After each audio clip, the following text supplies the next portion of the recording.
Community Club. Our Gold Star donors are the Kenmare Vets Gaming, Tioga American Legion 139, the Gustav and Marie Bergstresser families. Thank you also to those who donated $1,000 or less, and the list of the donors is on the back table at the back of the auditorium. Names of veterans who served were researched from the organization of the Flaxton American Legion SM Foot 161, started in 1914 and continued through the years. The Burke County Honor Memorial, the one on the east, with 510 veterans' names, was made and donated by Cheyenne Forming of West Fargo. The Burke County Honor Memorial on the west side, with 65 veterans' names, was made by Man Signs of Bismarck. Cement work was done by Greg the Cement Guy of Tioga, and the statues were made by SVJ Creative Designs of Kellogg, Minnesota. Also, thank you to Sean Kalmbach and his Big Toy for doing the demolition of the front yard. And I heard it was almost a parting of a father or of a mother-son relationship, and she almost got told to go back to Bismarck. But I'm glad she didn't. I can't imagine how many hours Jeannie Kalmbach put into getting all the memorial names and getting the whole process done. Thank you, Jeannie.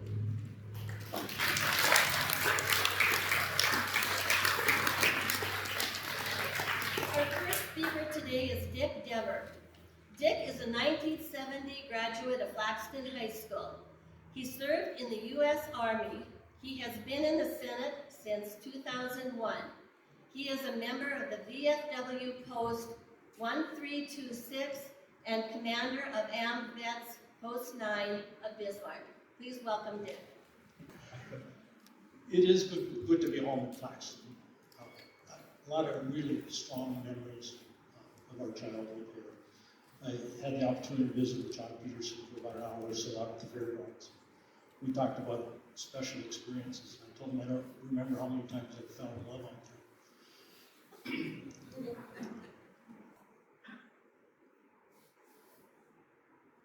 Thank you to everyone who contributed to the memorial. It is very, very special. Thank you for those who donated money, and thank you to those who put in the work to get it done. Thank you, Jeannie, for your leadership in making that happen.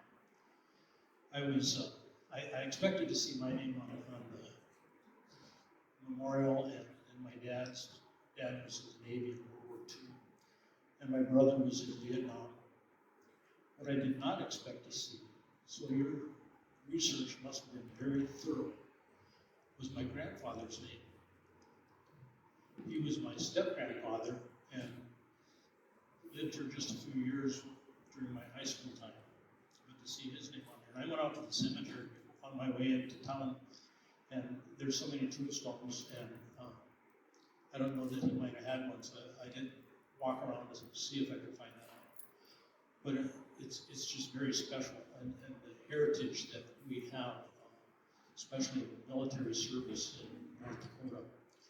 They are building a museum, a military museum, as an addition to this State Heritage Center in Bismarck. And when our Adjutant General Gorman talks about that, he talks about the history of veterans in North Dakota. He talks about 6 North Dakotans who were awarded the Medal of Honor at the Battle of Murray Bridge in the Spanish-American War in 1898. And the 9 others that would have gotten the Medal of Honor, except at that time, in order to get it, you had to die. So the 6 that received it died, 9 others deserved it and didn't get it. He talks about the Native Americans who fought in World War I, who didn't have the right to vote until 1924, but have contributed throughout our history to our military service. And he talks about the 164th, which was the first American unit to engage the enemy in Europe in World War II. And he talks about Woody Keeble, who distinguished himself in World War II, and lived as a Native American, and in Korea. And when it came time for Vietnam, he said those young guys need some help, so he went there too and distinguished himself. And only in the last 6 or 7 years received the Medal of Honor. So we have a really, really strong military heritage. When he talks about that, then I add to that. I say that this country was founded as an exercise in self-government. That it has existed, it does exist, and will only continue to exist if and to the extent that the citizens recognize their responsibility to it. So the reminder that that museum will serve in Bismarck is the same reminder that this memorial here will serve. Embracing our heritage and looking to our future. I'm also grateful today that you're honoring Jasper Sanford for his service. When we lived in Flaxton, my parents had the hotel, and Jasper had an apartment in the hotel. Now, Jasper, as you're going to hear later, if you don't already know the history, was captured in the Philippines. It was part of the Bataan Death March. It was called a death march because a lot of people died. They marched 65 miles in 6 days and were denied food and water. And after that, they were POWs for 3 years till the end of the war. So Jasper experienced unspeakable horror in his time in the service. And Jasper didn't speak about it either. And we respected that. Jasper was very quiet. Judy told me that actually they had some really good conversation with Jasper. He was quiet. We respected that. In 2015, in the fall, Wayne Paulson is going to speak in a few minutes, spoke at an observation in Bismarck at the Memorial Building there, the 70th anniversary of the end of World War II. And he went through the history of World War II. He talked about, started with Pearl Harbor on December 7th, 1941, ended in Europe in May of 1945, and then war against Japan on September 2nd, 1945. And it just occurred to me that when we think of our wars in the time frame in which they were fought, but for the young men and women who put on the uniform, it is a lifetime commitment. So the experience that Jasper had in World War II stayed with him the rest of his life. I was lucky. I went in the Army 3 weeks earlier. I went out of Vietnam. I ended up in West Berlin, Germany. So that was pretty good to me. Did somebody say that Rodney Anderson is here? Rodney? I think he knows what I'm about to say. Rodney and I volunteered for the draft to go in on the budget system. May 12, 1971. I went, I don't know, was it the 8th, 9th? Rodney was in a car accident and didn't go. It was quite a ride, Rod. I would have appreciated having him there with me. I didn't serve in Vietnam. For those that did, you put on the uniform, you answered your call to duty, and you went to Vietnam. When you came back on the West Coast, you came back to an ungrateful company. And we're falling all over ourselves now to make up for that, to welcome you home. So I'd like to know how many Vietnam veterans who were in Vietnam we have in the audience.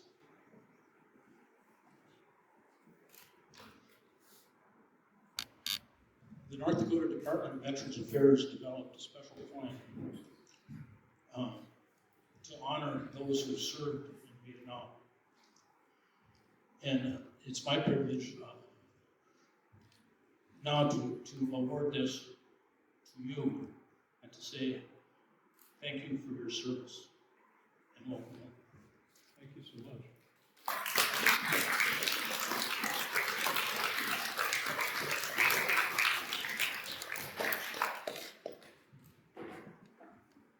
Thank you for your service.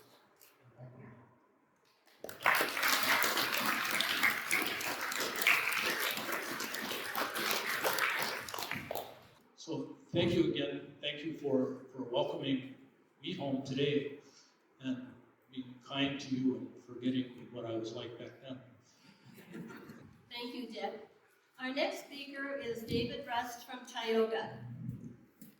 Mr. Rust has served in the House of Representatives from 2008 to 2014, then became District 2 Senator in 2014. Mr. Rust has announced his retirement, so he won't be there anymore, but we wish him well and we thank you for your service. Mr. Rust? Nearly 250 years ago, 248 to be exact, the United States of America was founded. 135 years ago, North Dakota became a state. 114 years ago, Governor John Burke issued a proclamation creating Burke County. Incidentally, it had a population of 9,064 people. In 1931, 93 years ago, this hall, the Burke County World War Memorial Hall, was constructed. And according to my limited research, at a cost of $25,000, using a county mill levy and funds from the city of Flaxton.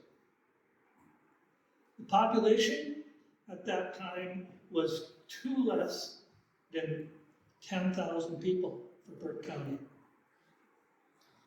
To me, it's both impressive and inspirational that the people of Burke County in those early dirty 30s were so grateful, so thankful, so appreciative, and so patriotic that they desired to build a stately brick building in honor of those who had served and those who had sacrificed their lives for the sake of freedom and liberty.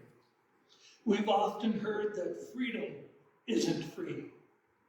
And the fathers and mothers of that day knew that firsthand and were willing to put their money where their mouth was by taxing themselves to construct this building. I think it's also impressive that this community and this county have not allowed this 93-year-old building to fall into disrepair, but have dutifully preserved it as well as they could and taken care of it. I commend you for your time and your efforts. While today's activities involve somewhat of a rededication of this building, it's also calling attention to Gold Star families. Indirectly, our family was witness firsthand to the consequences of war. In her youth, our daughter-in-law was placed through no fault of her own, through foster care into the home of her aunt and uncle. They were dairy farmers in the New Salem area. They had 2 sons who had become like brothers to her. One of them, DJ, decided to join the army. His mother did not want him to go. She was concerned that he was going to be sent to Iraq, and she just knew she would never see him again. We got to know the family during wedding preparations for our son and daughter-in-law. And not long after they were married, I got a call about 7 o'clock in the morning. And on the other end of the phone was a voice that I didn't readily recognize. I thought it was a bad connection. Actually, it was Dina, which was our daughter-in-law's aunt, who was distraught and crying. Before I really understood what she wanted, she had to tell me 3 times, "We lost DJ last night."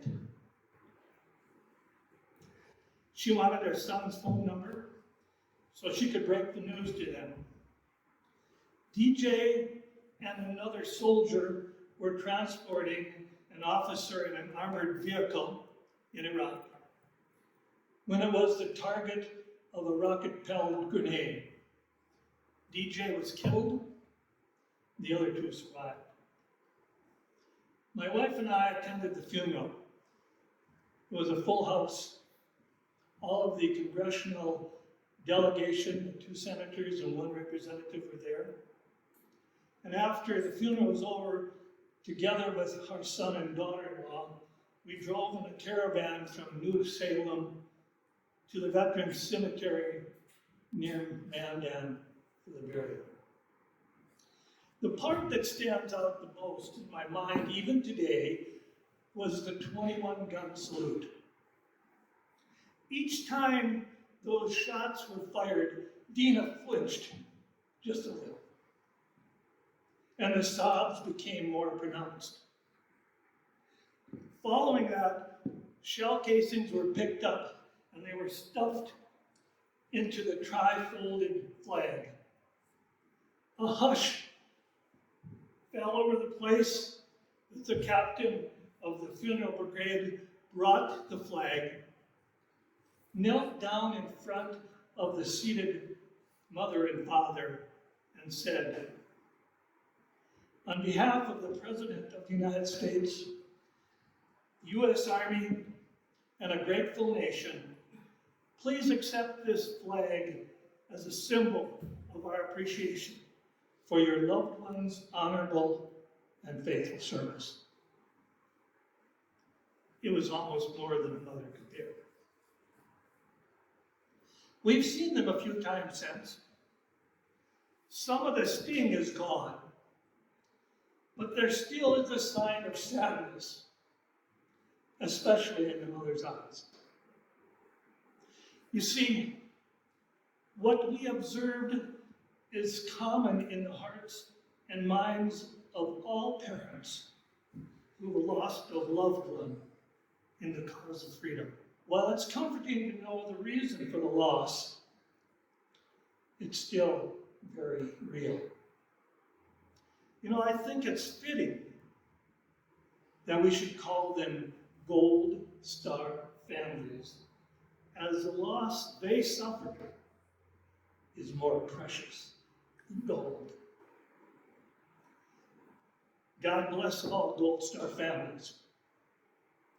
God bless all those who have gallantly answered the call of duty, so that we can enjoy the freedom and the liberty we have today. May this building long stand in honor of those who have served as a testament that we will not forget their heroism and their sacrifice.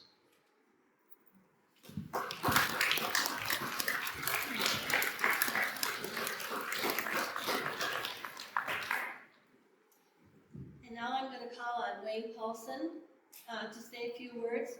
Wayne is a graduate of Flaxton High School.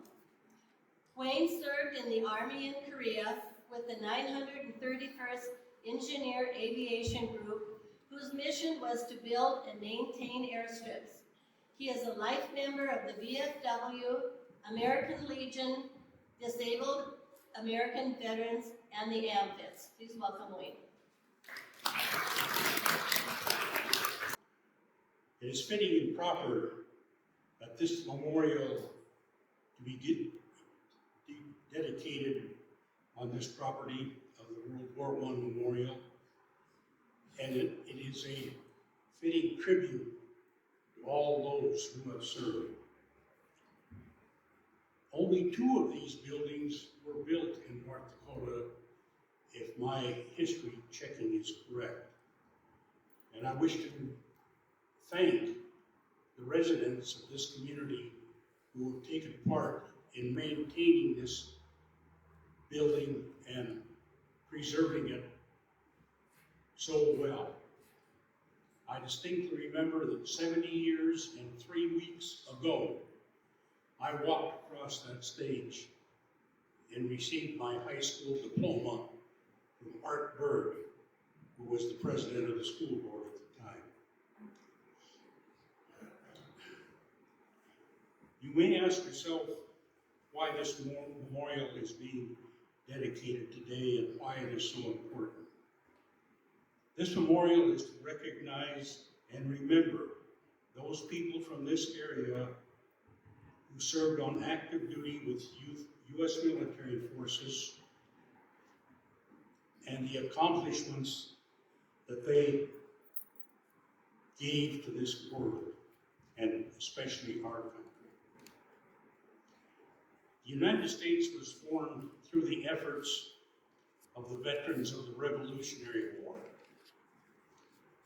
There were 217,000 of them, and 4,435 of them died during the period of 1775 to 1783.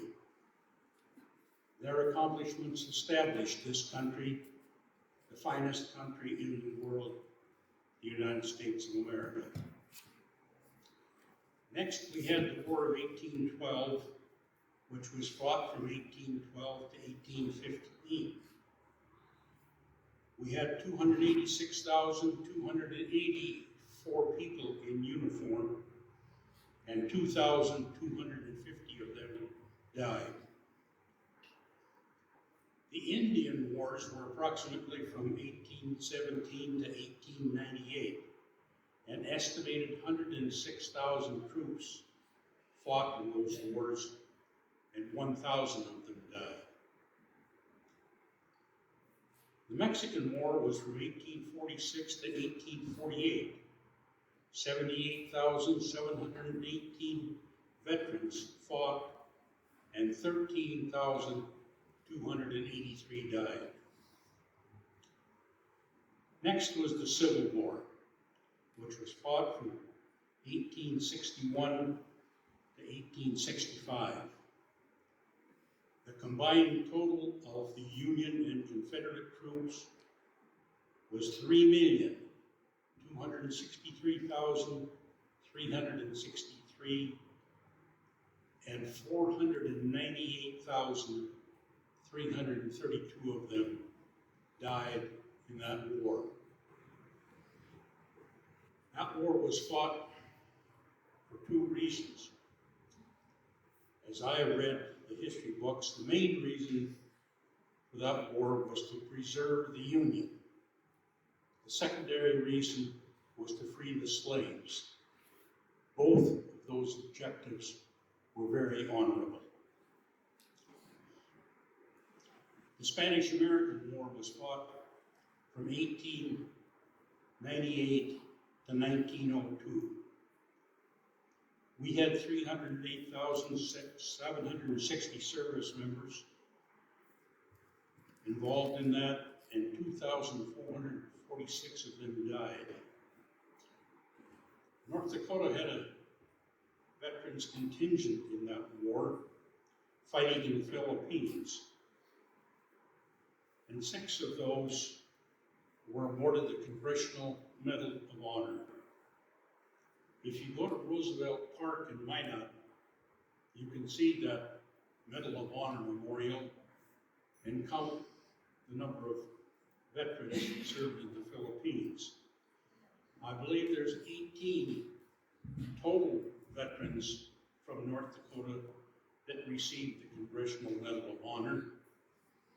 And for me, it was a personal honor to serve on the committee that built that memorial. World War I was from 1917 to 1918. That was the war to end all wars. We had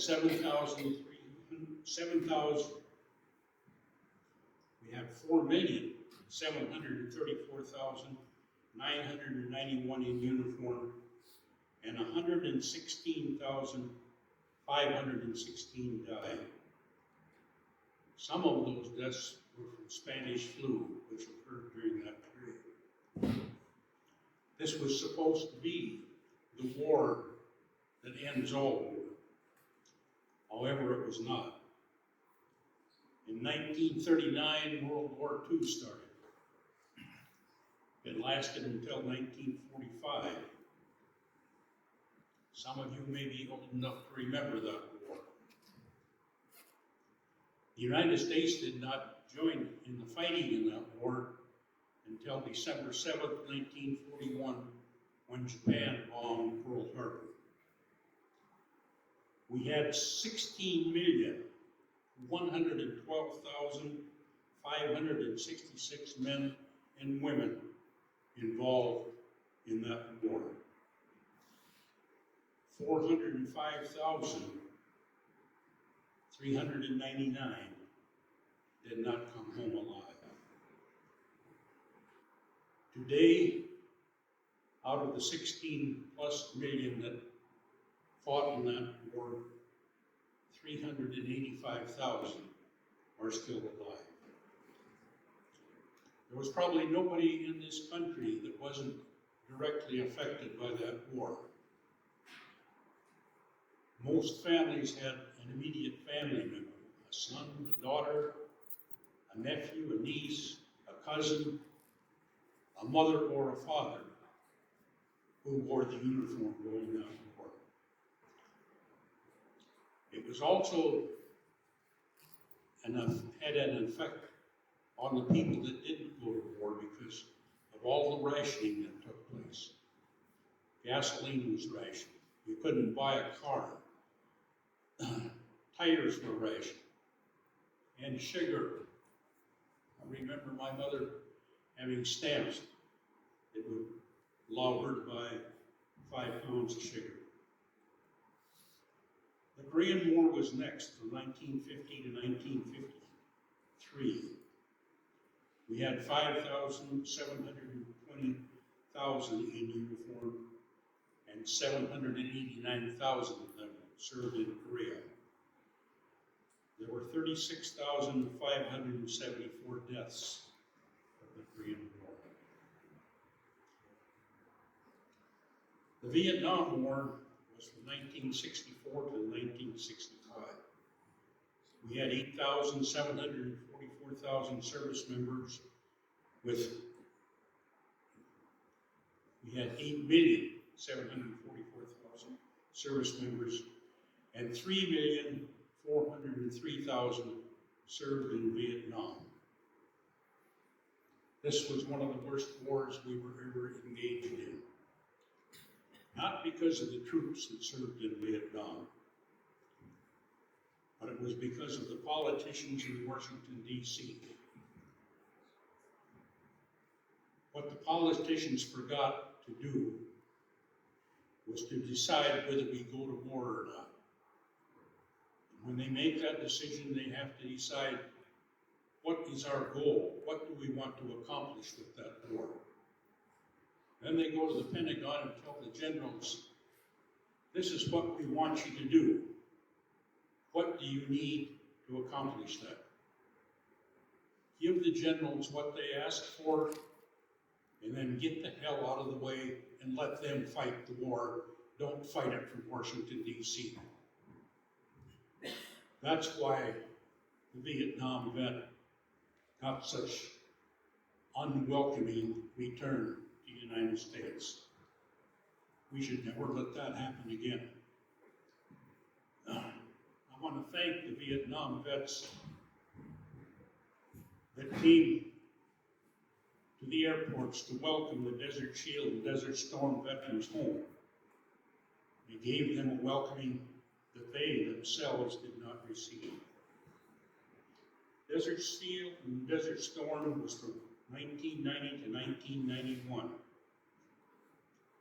We had 2,225,000 service members and 694,550 were deployed to the Gulf. 383 of them died. The global war on terror is happening right now, and I don't have any figures on that. For all the veterans that are here today, I wish to thank you for your service. Service to our country, to our state, our county, our city, and to our families. In World War II, we had about 155 million people in this country. We had 16 million plus serving in the armed forces. That's something over 10% of our population. In Korea and Vietnam, that was about 5% of our population. Right today, our services are not meeting their goal in recruiting with the all-volunteer forces.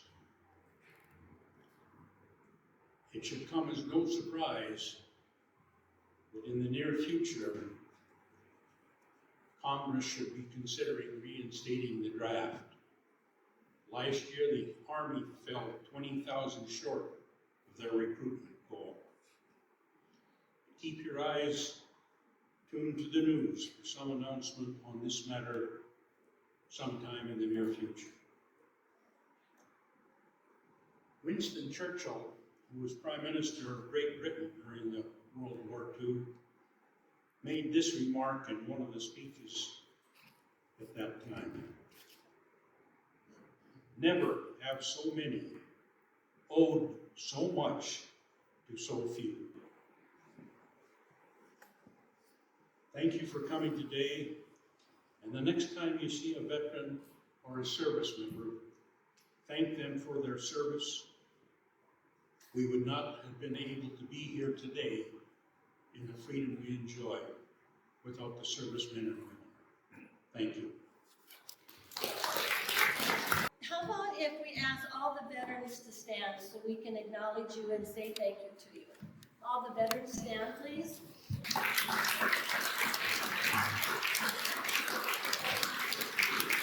Today we are going to do a tribute to Jasper Stenruth, who was a prisoner of war. And we have some of his family members here today. Larry and Judy Alney, Dan and Joan Winker, and Josh, Steph, and Dakota Malum. If you would stand, please, and be acknowledged.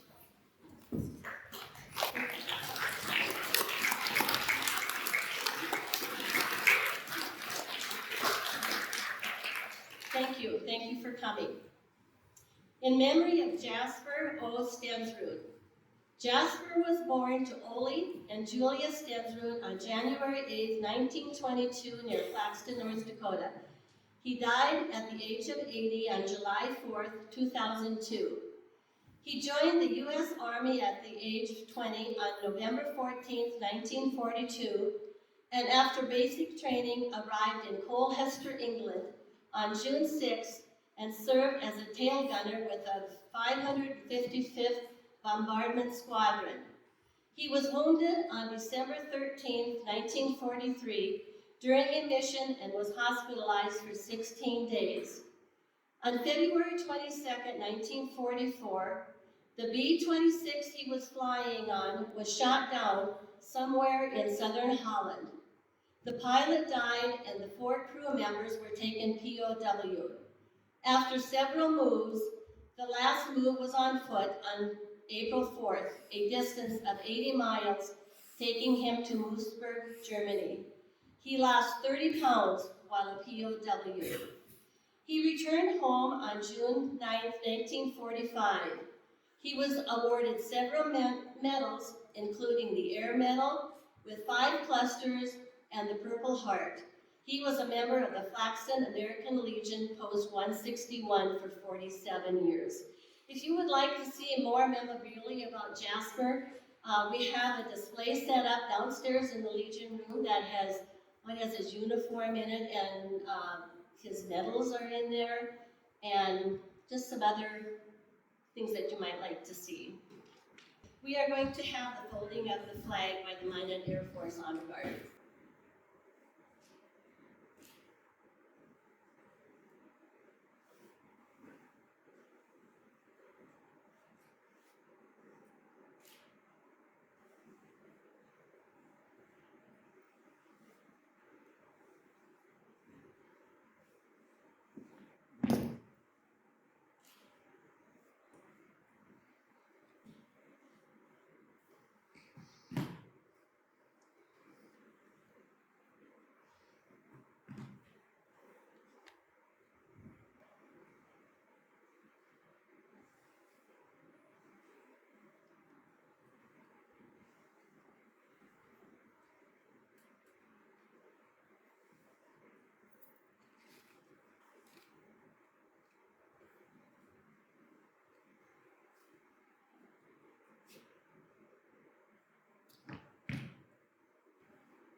I want to say a big thank you to everyone who participated and made the Veterans Memorial possible today in Flaxton, North Dakota. Thank you. And one final quote that I have is, "May we never forget, freedom isn't free. Veterans are a symbol of what makes our nation great, and we must never forget all they have done to ensure our freedom." Thank you. And now Jane Calmback is going to play God Bless America.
for participating and for coming to the dedication today. And now lunch will be served. Please stay and enjoy that with us too. Thank you.